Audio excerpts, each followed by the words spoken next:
राधे राधे दोस्तों। आज की कहानी है ननन जी मैं कोई खजाना नहीं। सौम्या जैसे ही अपने भाई को राखी बांधने के बाद अपने पति विजय के साथ खाना खाने बैठी, तभी उसकी सास का फ़ोन आ गया। विजय ने जैसे ही कॉल कट किया, उसने अपनी पत्नी सौम्या से कहा, सौम्या जल्दी करो, माँ का फ़ोन आया है। दीदी घर पर आ गई है और वह हमारा इंतज़ार कर रही है। यह सुनकर सौम्या हैरान होते हुए बोली, अरे सुबह ही तो मैं उनसे मिली थी, आपने भी उनसे राखी बंधवा ली थी। उनके इंतज़ार के कारण तो हमें यहाँ आने में देर हो गई थी। आप फिर इंतज़ार क्यों कर रही हैं? और आपने तो कहा था कल घर जाना है, तो अब ऐसा क्या हो गया? विजय ने मुंह फेरते हुए कहा, वो मुझे नहीं पता, माँ का फ़ोन आया था, हमें तुरंत चलना होगा और दीदी इतने प्यार से बुला रही है। यह सुनकर सौम्या के मुंह का निवाला अटक गया। उसका चेहरा एक पल में बदल गया, लेकिन वह कुछ बोल नहीं पाई। वह मन ही मन सोच रही थी, अब फिर से वही नाटक होगा जो हर बार होता है। उसे अच्छी तरह पता था, इस बार भी ननंद की नज़र उसकी माँ के दिए कपड़ों पर है।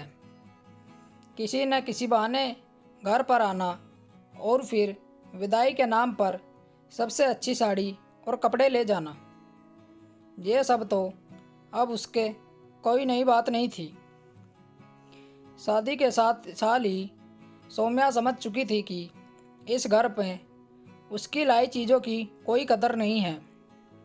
शादी के समय भी मायके से आए हुए सबसे महंगे कपड़े उसकी ननंद राशि ने चुपचाप रख लिए थे और जो साड़ी उसकी सास ने खास तौर पर उसे दी थी, वो भी राशि दीदी ने रख ली थी। और सौम्या वो तो नई बहू थी, चुप रहना ही उसकी जिम्मेदारी मानी जाती थी। उसकी सास यामिनी जी मानो अपनी बेटी राशि पर सब कुछ लुटा देने को तैयार थी। वो हमेशा कहती, ले ले बेटी, तेरी ही तो भाभी है, उससे नहीं लेगी तो किससे लेगी? उसका सब कुछ तेरा ही तो है। हर बार यही बातें दोहराई जाती, जैसे सौम्या की कोई भी चीज़ उसकी अपनी नहीं थी। जब भी सौम्या मायके से लौटती, राशि दीदी की किसी न किसी बहाने से घर आ जाती। असल में सौम्या की सास उसे पहले ही बता देती कि सौम्या कब आने वाली है। राशि कई बार तो 2-3 साड़ियाँ ले जाती थी। सौम्या जब भी विजय से कुछ कहती तो वो बात को टाल देता और कहता, मैं तुम्हें नई साड़ी दिला दूंगा। लेकिन सच्चाई ये थी कि शादी के बाद से आज तक विजय ने उसके लिए कभी कुछ नहीं खरीदा था। अब तो यह हालात हो गए थे कि उसकी सास यामिनी जी ने भी उसके लिए नए कपड़े और साड़ियाँ लाना बंद कर दिया था। जैसे उसकी ज़रूरत अब किसी के लिए मायने नहीं रखती। एक बार यामिनी 2 साधारण सी साड़ियाँ लेकर आई। सौम्या ने साड़ी देखकर धीरे से कहा, माँ जी मैं ये साड़ी नहीं पहनूंगी, ये बहुत हल्की है। यामिनी जी गुस्से में तमतमाती हुई बोली, तुझे क्या साड़ियों की कमी है? तेरी शादी में तुझे कितनी साड़ियाँ मिली थी और मैंने भी तो कितनी भिजवाई थी। जा उन्हीं को पहन ले। यह सुनकर सौम्या चुप हो गई। इस बार जब सौम्या मायके गई तो अपनी भाभी सुमन और माँ के साथ बाजार गई।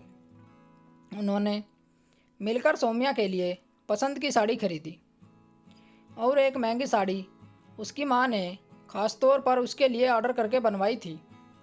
जो साड़ी सौम्या को बहुत पसंद आई थी, लेकिन जैसे ही सौम्या ससुराल के लिए निकली, उसका दिल जोर से धड़क रहा था।